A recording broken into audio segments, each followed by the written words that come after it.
Shalom, this is Mayim, and I hope you can join me. Today we're going to be learning the trope marks, the cantillation marks, or the ta'amim, that are found in your in your Torah, or your Tanakh. It's also in the Tanakh. First of all, we are going to be learning from the Tikkun. And you can find a Tikkun on artscroll.com, spelled Tikkun. And if you just go here, I think this is the Tikkun we have, right? Yeah, I think so. Probably. It looks the same as the one that we have. And just open it up so I can show you. It's got that dark green cover. And it has the whole Torah divided up by the weekly parshiot, the weekly Torah portions. And it also has the haftarah, the accompanying haftarah portions for each Torah portion. And it tells you what the special readings are for Rosh Chodesh and various holidays. Okay, and then in the actual content of the pages, we have two sides. We have on the right-hand column, and I have a better view right here. So this is Bereshit from the Tikkun, and there's two sides. On the right-hand side, there is the Torah with the vowels as well as the trope marks. And on the left-hand column, it's more like how you would see on a regular Torah scroll with no vowels and no cantillation marks. Okay. And one of the pages of the Tikkun looks like this. It's all the cantillation marks that are found. And we're going to learn what these symbols mean and the sound that they make. So, of course, we're going to be assuming in this class that you already know how to read Hebrew. You know all the Hebrew letters and the vowels and the sounds that they make. Okay, so we will be focusing. Oops. We'll be focusing on in this class that you already know how to read Hebrew. You know all the Hebrew letters. Oops, sorry. Feedback. Oh, sorry. Okay, so we're going to be assuming that you already know your Hebrew letters and vowels, and we're just going to be learning the trope marks. Okay, so. Okay, first I'm just going to go through each one. This is a kadma. And this is the name of the trope mark, and this is the trope mark right here. And the trope mark is basically going to be everything that you do not recognize as a Hebrew letter or vowel. So these are all Hebrew letters, these are the vowels, and that is neither a vowel nor a Hebrew letter, so this is the trope mark. And the name of it is kadma. Okay? And kadma says, kadma. Okay? Can you repeat that after me, Avichaya? Kadma. Kadma. Okay. Kadma. Okay. And this is munach zarka. And munach is found in many places here. And the sound of munach will change depending on what it precedes. So when munach precedes the zarka, see this symbol right here. This is the munach. And this is the zarka. And munach, before the zarka, says, munach. And zarka says, zarka. So go ahead and repeat after me, Avichaya. I'm going to say these two. Munach zarka. Munach zarka. Good. And then this munach precedes a segol. So we're going to say it like this. Munach segol. Munach segol. Good. And this munach, when it precedes this line here, it says this. Munach Munach. That's right. And then this munach, when it precedes a revi'i, says munach revi'i. Munach Revi. Okay. This is a mapach. Mapach says mapach. Mapak Pashta. Well, we're just doing this one right here. Mapak. Mapach. Very good. And that's the mapach right there. Looks like it's pointing to the left. And this is pashta. And pashta says pashta. Pashta. Okay. And this is also a munach right here, but this says zakef. Zakef katon is the full name of this trope mark right here, zakef katon. But this is the munach and this is the zakef katon. For short, I just say katon and I will say munach right here. Okay, just to help you remember, this is also munach. Because I'm going to say munach katon. Munach Katon. Okay, and this is a zakef gadol. This right here, it's this vertical line with the two dots. And this says zakef gadol. Zakef Gadol. Okay, and this is a mercha right here. Mercha and tipcha. These are very common, and they're commonly together as well. So I'm going to trope this one now. Mercha tipcha.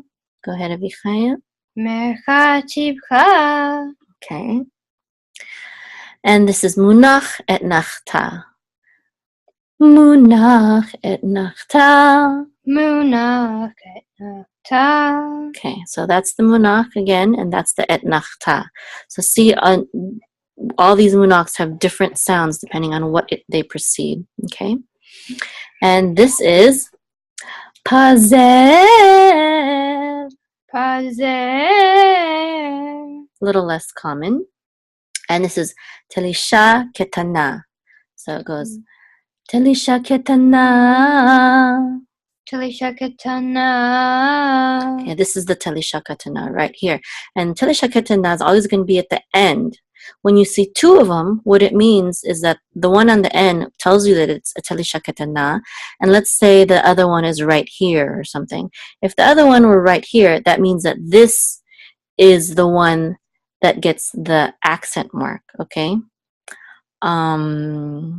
But it's still just one trope that belongs to that phrase. And just like this, two words can share the same trope mark, okay? And this one is Tanisha Katana. Tanisha Gadola.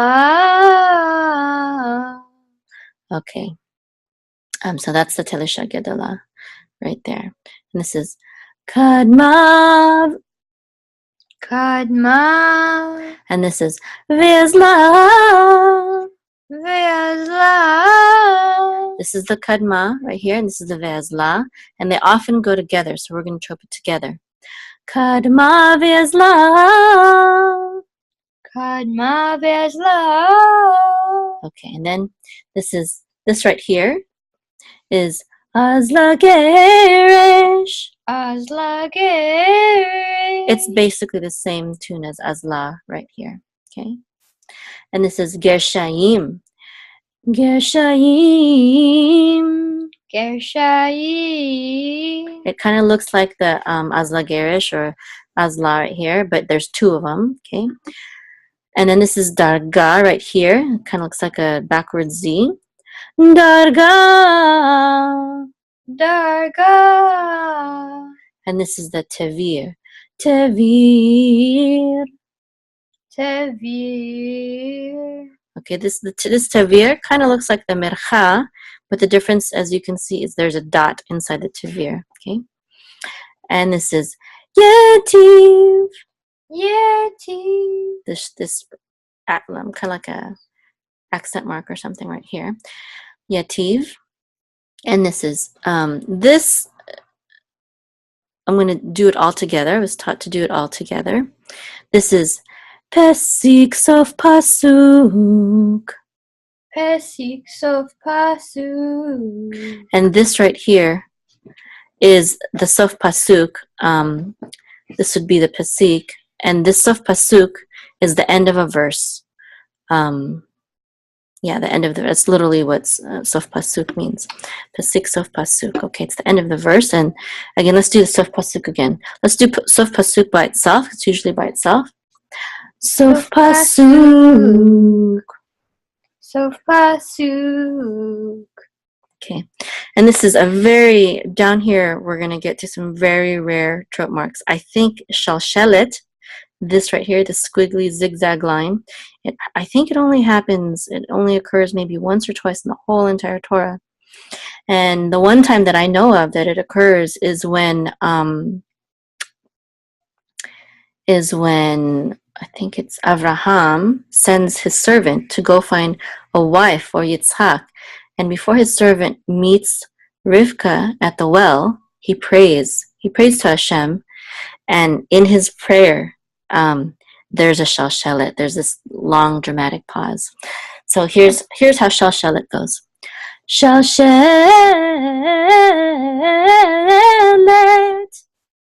Shalshelet. And this is right here, karne para, or karne fara. It's actually Tanisha Katana and Tanisha Gedola together. It's both of these together, and it's also both of the marks together. So it goes like this. Karne para. Karne para. Very good. And this is mercha kefula. This is also very dramatic. It goes like this. Mercha kefula. Mercha kefula. Okay. And this is this right here. It kind of looks like a horseshoe or a wishbone. This is Yerach ben Yomo. And this goes Yerach ben Yomo. Yerach ben Yomo. Okay, very good. Now, let's do it all together, all the trope marks together. Kadma, munak sarka, munak sego, munach revi. Mapak pashta, zakef katon, zakef gadol, mercha tibcha, munach et nachta, pazer, Tanisha Katana, Tanisha Gedola, kadma ve'azla, azla geresh, gershayim, darga tevir, yetiv, pesik sof pasuk, shalshelet, karne para, mercha kefula, yerach ben yomo. Okay, let's do that together. You can do it with me too. And of course, you're going to have to repeat this video many times in order to get it down. But we'll do it together now, my son and I. Kadma, munach zarka, munach segol, munach revi. Mapak pashta, zakef katon, zakef gadol, mercha tibcha, munach et nakta, pazer, Tanisha Katana, Tanisha Gedola, kadma ve'azla, azla geresh, gershayim, darga tevir, yetiv, pesik sof pasuk, shalshelet, karne para, mercha kefula, yerach ben yomo. All right, now we are going to see how these trope marks work with the Torah. Okay, so right here we have Bereshit, okay, right? And we're going to learn how this works, how the trope marks work here in Bereshit. So this right here, you probably don't remember, is a tipcha right here. And tipcha is, where is that? Tipcha is right here. And once you learn it, you'll know that tipcha says tipcha, okay? So this is tipcha. And if you know how to read Hebrew, you will know that this is, how do you read this word, Avichail? Bereshit. Bereshit. That's right. Come here. Okay, so how would we trope Bereshit? Bereshit. Well, I did it a little bit high. Bereshit. Yeah, I did it. You can change the key. I do it in a certain key. You can go higher or lower depending on your voice, as long as you keep it consistent. So yes. So this would say Bereshit. You can go lower. If you go lower, you go Bereshit. Bereshit. You could go higher. I went Bereshit. I could start Bereshit. Okay, so you can do it in different keys. So this is Bereshit, and it means, do you know what this means, Michael? In the beginning. In the beginning. Actually, kind of not exactly in the beginning. It's actually, Reshit is a very special word and only occurs a few times in the Torah. But yes, it's usually translated as Bereshit, and you might actually more accurately say in the beginning of, because it does have that suffix in the end, that this it ending, which makes it mean of.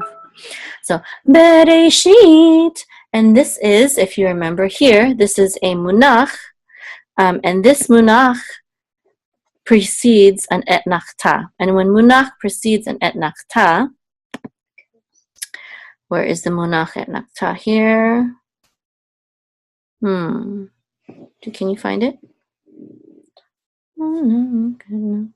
Right here we go. So this says munach et nachta. Okay. So if this says munach et nachta, and how do you read that verse in Hebrew? Bereshit. No, these two words right here. Oh, sorry. Bara Elohim. Bara Elohim. So this munach et nachta, troped with bara Elohim, says bara Elohim. Go ahead, do it. Bara Elohim. Good. So this says Bereshit bara Elohim. Bereshit bara Elohim. Right. Okay, can you come closer? What trope mark is this, Avichaim? That is a kadma. No, that is not a kadma. Mercha. That's a mercha. Kadma, it kind of looks like the kadma. Let me see if I could find a kadma here. That's a pashta, but it kind of looks the same. Oh, that's a pashta also. But yes, it looks like, okay, so kadma, no, there's the kadma right here. So the difference between a kadma and a mercha is the mercha is underneath, okay? So this is a mercha, and this is a? Oh, that's a tipcha. Tipcha. And what does mercha tipcha say? Mercha tipcha. Okay, so this is mercha tipcha, and what's the Hebrew for these two words? Mercha. No, just the Hebrew. Oh, et hashemayim. Good.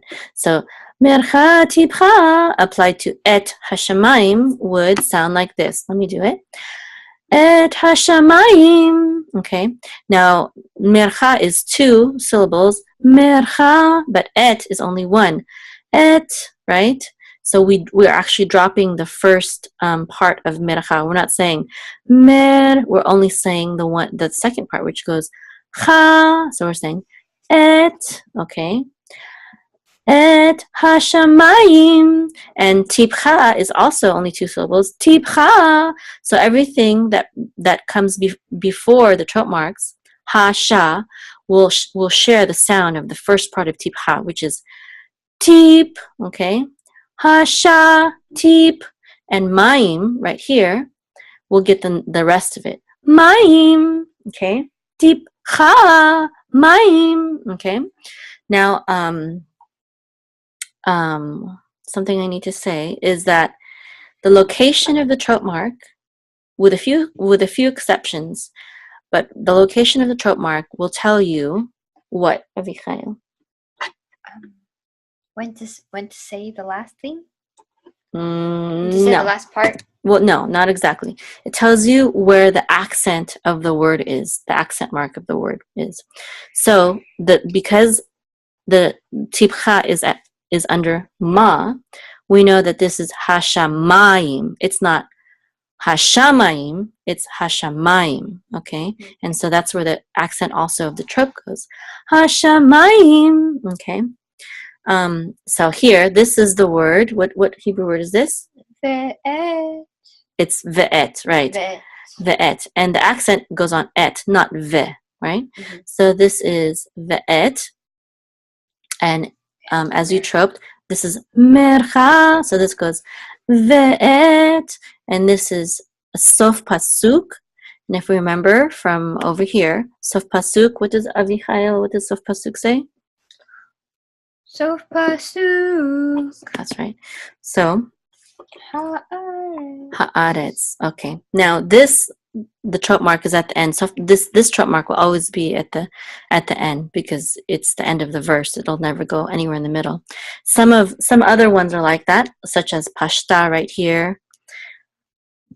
And I can't think off the top of my head some other ones, but there are other ones that will always appear at the end of the letter, and this will be always at the end of the word.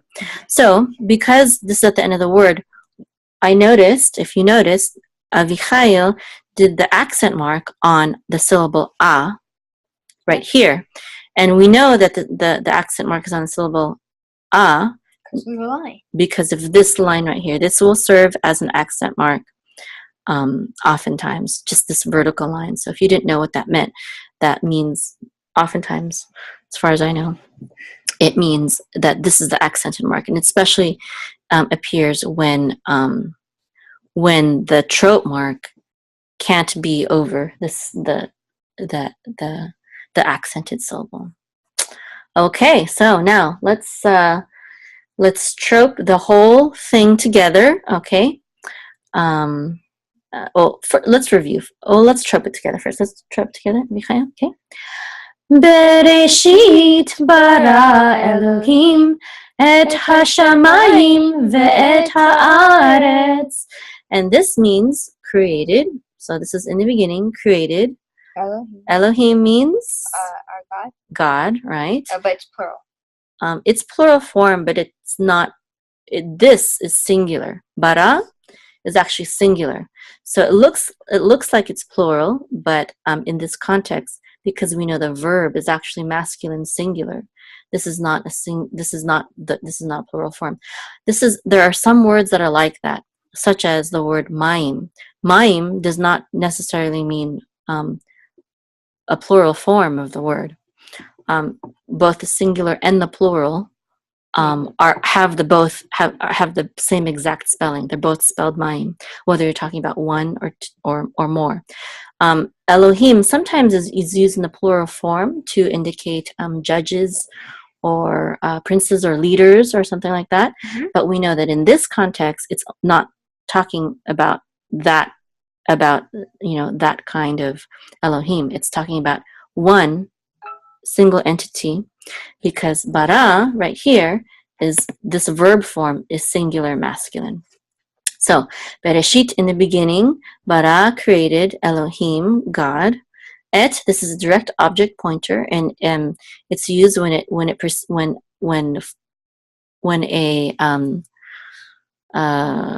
the word? Direct object is next. Not only direct object, but I forgot the difference between like what it's called. Instead of when you say a, you can say like a table or the table, right? It's a specific something. It's not just any something. So ha shamayim, okay, the heavens, ve'et haaretz. So it's not just talking about any any piece of land. It's talking about a certain piece of land. It's haaretz. And in this context, it's speaking about the land which all humanity lives on, which is the earth, okay? So ve'et haaretz. Means and, et is the direct object pointer, and haaretz is, in this context, the earth. Okay, great. So once you practice this, Bereshit bara Elohim et hashamayim ve'et haaretz, and you do this over and over again, you will be able to do it without any vowels or any cantillation marks. And once you can do that, once you can do this correctly, Bereshit bara Elohim et hashamayim ve'et haaretz, that means you are ready to trope this verse from the Torah, from a kosher Torah scroll. Now, the halacha is that you have to do at least 3 verses, so that wouldn't be enough. You would have to Aleph-bet Gimel. You would have to learn it up to Gimel ends right here. You'd have to learn it up to there, and then you'd be able to trope from a kosher Torah scroll if you can do 3 verses. And it's not common for women to read from the Torah scroll, but I do know that there are modern Orthodox synagogues that let women do it, even though they have a curtain in between the men and the women. They still will allow women to read from the Torah sometimes. And of course, the other more liberal branches of Judaism allow it also. And the melody that I teach is an Ashkenazi melody. And I think it's very beautiful. There's also Moroccan melodies and Yemenite and stuff like that. And there's variations of the Ashkenazi melody as well. And the one that I teach is very similar to the one on learntrope.com, but I found that the one here is a little bit more simple. I think the one that I know is a little bit more intricate and beautiful. So, okay. So anyways, next lesson, I'm going to post this in a video, and I'm also going to post just the cantillation marks by themselves. But the next video that I want to make is I want to teach which of these trope marks are separators and which of them are connectors. And you will see that the trope marks not only give a tune and an accent mark, but they also serve as commas and pauses, and of course as punctuation marks, basically. Yes, we already know that this is like a period, but it's even more than that. So the trope marks, when it comes to serving as punctuation marks, are more elaborate than what we have in English. It's more than just a comma. So we'll learn that in our next video.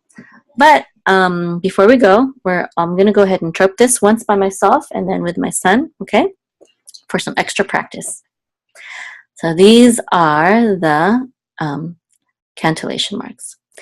Kadma, munak zarka, munak sego, munak revi, mapak pashta, zakef katon, zakef gadol, mercha tibcha, munak et nachta, pazer, Tanisha Katana, Tanisha Gedola, Kadma ve'azla, azla geresh, gereshayim, darga tevir, yetiv, pesik sof pasuk. Shalshelet, karne para, mercha kefula, yerach ben yomo. We're going to do it together now. Okay. Okay, ready, set, go. Kadma munak zarka, munak sego, munak revi, mapak pashta, zakef katon, zakef gadol, mercha tibcha, munak et nachta, pazer, Tanisha Katana, Tanisha Gedala, Kadma Vezla, Azla Geresh, Gershayim, Darga Tevir, Yetiv, Pesik Sof Pasuk, Shalshelet, Karne Para, Mercha Kefullah, Yerach Ben Yomo. Okay. All right. Thanks for joining us. Shalom, and I hope you join us next time.